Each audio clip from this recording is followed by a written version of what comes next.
Okay, today என்ன type of model ready பண்ணியிருக்கீங்க? நாங்கள் வந்து ஒரு ஃப்ளோர் மிஷினில் எட்ஜஸ் யூஸ் பண்ணி மாடல் ப்ளேஸ் பண்ணியிருக்கேன்.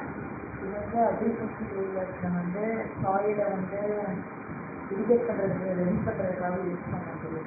ஓகே, ஸோ இதில் வந்துட்டு நீங்கள் அந்த ஃப்ளோவர்லேயே வந்துட்டு 2 டைப்ஸ் ரெடி பண்ணியிருக்கீங்க இல்லையா? ஸோ வந்து 2 டைப்பில் மேக் பண்ணியிருக்கேன்.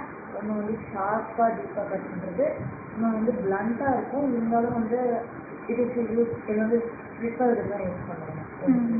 ஓகே தான். ஸோ இந்த வெஜ் அப்படிங்கிறது வந்துட்டு நார்மலாக எப்படி வந்துட்டு சொல்கிறீங்க? Can you explain that? Veg வந்து 2 இன்ஃப்ளூயன்ஸ் செய்யறதுனால உருவாக்கப்பட்ட ஒரு ஒன் ஷார்ப் எஜ் கொண்ட ஒரு மாடல். இது வந்து ஒரு பக்கத்துலேருந்து எஃபர்ட் கொடுக்கும்போது இன்னொரு பக்கத்தில் வந்து அதுக்கு எஃபர்ட் கொடுத்து 5 ஃபீட்டில் அந்த ஆப்ஜெக்டை மூவ் பண்ணி 2 ஃபீட்டு தான் நம்மளுக்கு மேக் பண்ணிக்கலாம். இதில் வந்துட்டு வீல்ஸ் எல்லாமே யூஸ் பண்ணியிருக்கீங்க இல்லையா? ஸோ அந்த வீல்ஸ் எல்லாமே என்ன பர்பஸ்க்காக யூஸ் பண்ணியிருக்கீங்க? இந்த வீல்ஸ் எல்லாம் நான் ஆக்சல் மூலியமாக கனெக்ட் பண்ணியிருக்கேன். இதெல்லாம் வந்து அக்ரிகல்ச்சர் லேண்டில் மூவ் ஆகிட்டே அது வந்து ஒரு ஸ்ட்ரெயிட் லைனில் வந்து கட் பண்ணிட்டே போகிறதுக்காக யூஸ் பண்ணுறேன்.